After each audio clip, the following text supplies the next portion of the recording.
أصدقاءنا في المدرسة، إن العالم لا يفسد إلا عندما فسد الأفراد، وقد فقدنا ذلك الطراز الذي تخرج في مدرسة محمد صلى الله عليه وسلم. نحن الآن في حاجة إلى ذلك الطراز، وهو لا يرتجى إلا منكم من مثل هذه الشباب المسلم. فتهيئوا أنفسكم للدعوة والإرشاد، فأخونا أرمان الفتهجري يلقي علينا كلمات حول الموضوع: ما هي الأزمة التي يعانيها المسلمون؟ فليتقدم.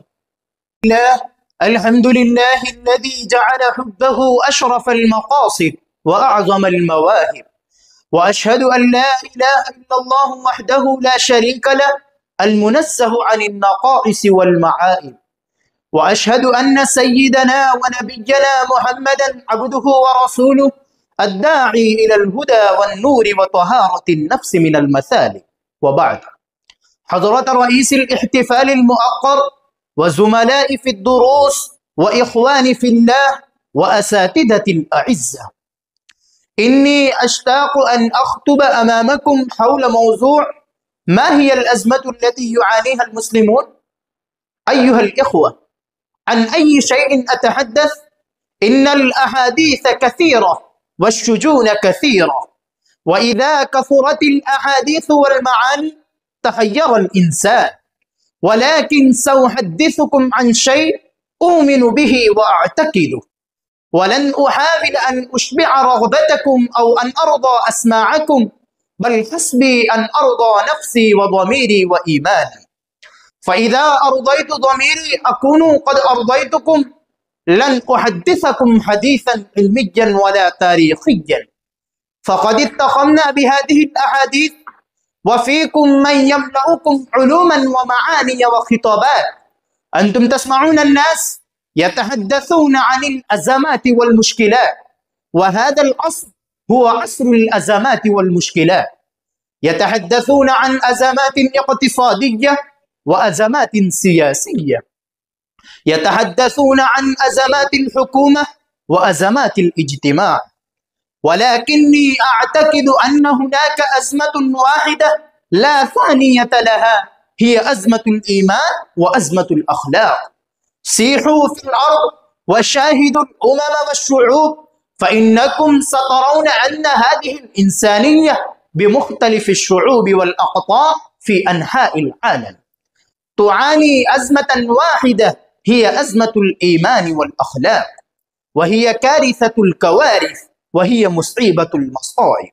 وكل مشكلة تحدث الناس عنها واشتكوا منها ترجع إلى هذه الأزمة، والشيء الوحيد الذي فقد وبفقده وقعنا في هذه المصيبة العالمية هو الإيمان، والشيء الوحيد الذي اعتل وباعتلاله أصبحنا نواجه هذه المشكلات كلها في نطاق الأفراد والمجتمعات والحكومات والأوضاع العالمية هو الأخلاق.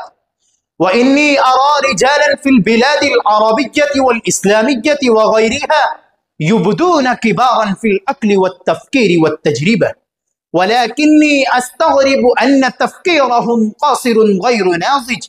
يتحدثون عن مشكلات السياسة والاجتماع ويعتقدون أن الشأن في الحكومات والأحزاب، فإذا ذهبت وزارة وجاءت أخرى، وإذا ذهب حزب وجاء آخر، فقد انحلت الأزمة وانقشعت المشكلة.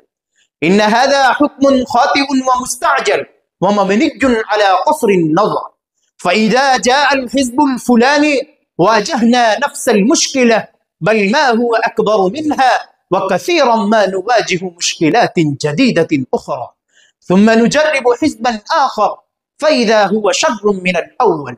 وصدق الشاعر: ألا إنما الأيام أبناء واحد، ألا إنما الأيام أبناء واحد، وهذه الليالي كلها أخوات، فلا تطلبن من عند يوم وليلتي، فلا تطلبن من عند يوم وليلتي خلاف الذي مرت به السنوات.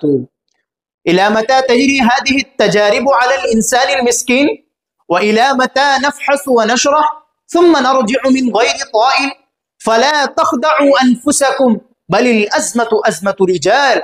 فأين الرجال وإن كثيرا من الناس يحرصون على الحكومة ويعتقدون أنها هي المفتاح، ولكن الحكومة يسيرها الرجال.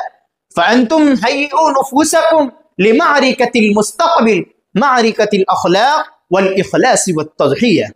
وإذا وجد رجل واحد يستطيع أن ينسى نفسه ومصلحته ومصلحة أسرته وأصدقائه وحزبه، ويستهدف أن ينسى نفسه ومصلحة بلده وأمته، لاستطاع أن يحدث انقلابا. أيها الأحبة، كان الجو قاتما، وكان العالم الإسلامي من شرقه لغربه ومن شماله لجنوبه يعاني مرضا مرهقا. جاء رجل واحد هو عمر بن عبد العزيز رحمه الله، عرف ربه ونسي نفسه وذكر اليوم الآخر، فاستطاع أن يغير هذا التيار ويرجم العالم الإسلامي على أن يتجه إلى الصلاة. فأين الرجال؟ أين من ينتجهم؟ هل تنتجهم الكليات والمعاهد؟ لا وكلا، إنما يربيهم الإيمان وتنتجهم العقيدة والأخلاق. يا أصحاب الفضل، أقول قولي هذا وأنا مخلص ناصح: اهتموا بأنفسكم اهتماما دينيا خلقيا تربويا فكريا، وآمنوا بأنكم أنتم العالم الإسلامي، كما قال الشاعر: وفيك انطوى العالم الأكبر. وإذا صلحنا صلح العالم الإسلامي. المهم أو الأهم أن يتغير الإنسان، أن كل شيء في هذا العالم خاضع للإنسان، والإنسان خاضع لنفسه وضميره وعقيدته. فإذا كانت هذه صالحة كان الإنسان صالحا، وإذا صلح الإنسان صلح العالم.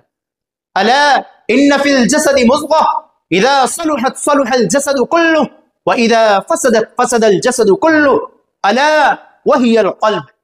أيها الإخوة الأكارم، وإن العصر الذي نعيش فيه أصبح الناس مؤمنين بأن صلاح العالم هو في وجود حكومته على أساس كذا وكذا، وما دروا أن المجتمع فاسد لفساد الضمائر والقلوب، وما لم تصلح فلا يؤمل الصلاح.